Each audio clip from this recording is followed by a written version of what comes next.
Radio. You know, that old dusty thing that sits up at the front of your car or in the corner of your house. Most of us are too occupied with television, our iPods, or video games to really listen to it. But the impact it has had on our world is immense. It all started in 1873 when James Clerk Maxwell showed mathematically that electromagnetic waves could travel through air.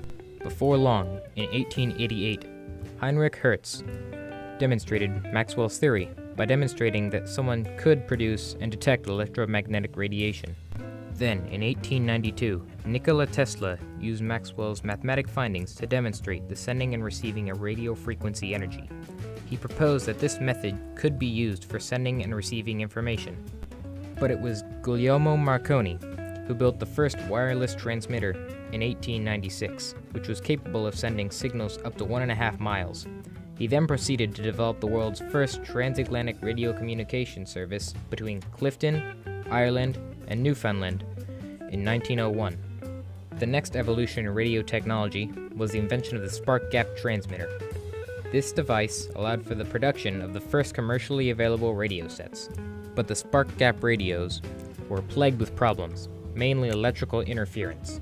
These were greatly improved with the invention and production of crystal radio sets. The crystal sets were the first widely produced and widely used radio sets in America.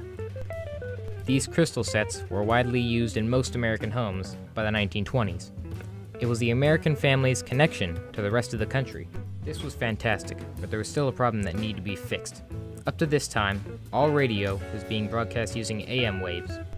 AM stands for amplitude modulation, but the problem was that AM radio is medium range and is prone to be blocked by urban structures.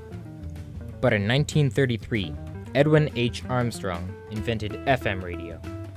FM stands for frequency modulation. This type of broadcasting method uses a wavelength that is less prone to static and blockage. It also has a longer range.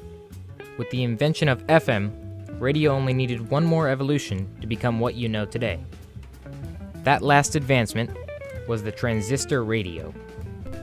The transistor radio had particular advantages over the old crystal sets.